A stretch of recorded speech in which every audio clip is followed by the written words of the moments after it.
Hey, my name's Alex McWhorter, and I'm very excited to be talking to you today about the possibility of buying a new aircraft. I have a couple options for us today. We have the Learjet, we have a Citation, we have a TBM, and we have a Pilatus. All come with advantages and disadvantages that we're going to be going over here in a second about speed and range, and as far as how many occupants and capacity the aircraft has.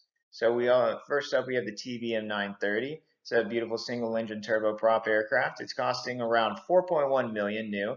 Max true airspeed's about 330 knots with a range of 14 nautical miles, and direct cost every 300 nautical miles $596, which is not bad at all.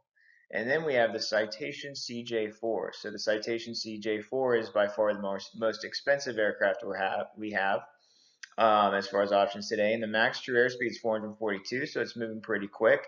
The range is 1,927 nautical miles. Now, this range is also based at a taking off at max takeoff weight, so the range does increase depending on how much the aircraft is being loaded.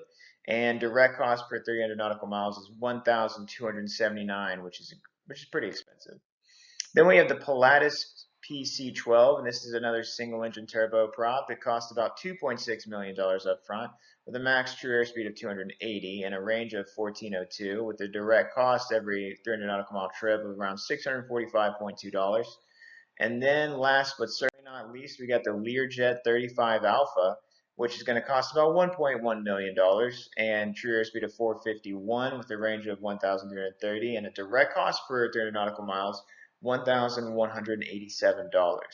So let's go ahead and compare the aircraft prices. So we have the TBM and the Pilatus and the Learjet being on the lower end. You see the Citation is much more expensive, but it's also a much more luxurious aircraft and has a much larger range. The Learjet being the cheapest out of the four. And then let's go ahead and compare all the aircraft. So let's take a look at the range. The Citation CJ4 by far has the largest range out of the three, with the Learjet having the smallest range.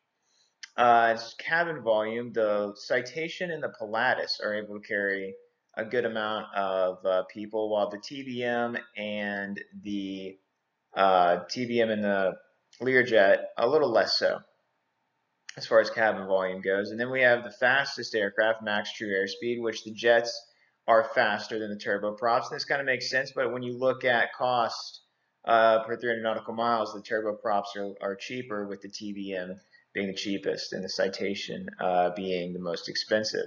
And as far as payload goes, and payload is referring to how much you can put on the aircraft when it has full fuel. That's what this information is showing. We have the Learjet being by far the best option there, with the TBM being able to only hold just over 500 pounds after it's fully fueled. So that's going to be something to look into as far as how many people, how much baggage you're taking per flight, including the pilot. And then endurance true airspeed is just showing you the true airspeed based on the longest range and the least amount of fuel being consumed. And then we have utilization hours. So the Pilatus is going to have the most hours being used on it, with shortly followed by the TBM, which kind of makes sense because the turboprops are going to be a little slower, while the jets are pretty much the same at around 94, 95 hours. And then we have the cost for a 300 nautical mile trip. And this is going to be the cheapest is going to be the TBM. The TBM is going to be the least expensive, at least for a direct cost on that 300 nautical mile trip. And it makes sense that the turboprops are a little cheaper. They're more fuel efficient for shorter trips. And then you have the jets being the more expensive, and the Citation CJ4 being the most expensive out of all of them. And as far as time savings concerned, this is the time savings based on if you switch to this aircraft, having previously instead of using the airlines. And we can see here that you save the most time by switching to either the Citation or the Learjet, and they're pretty similar. And then the Pilatus is going to be the slowest out of all of them. And then we just have one last thing to look at, and that's time required for 30 nautical miles. So the TBM takes about an hour, and the Learjet 30 and the Pilatus PC-12, excuse me, is just over an hour. So the Pilatus is going to be the slowest, and TBM sort of the middle of the ground, and then you have the jets being the fastest, and they're almost identical. And I know this a lot of information I'm throwing at you, and I'm sure this is giving you a lot to think about, and I look forward to hearing your response.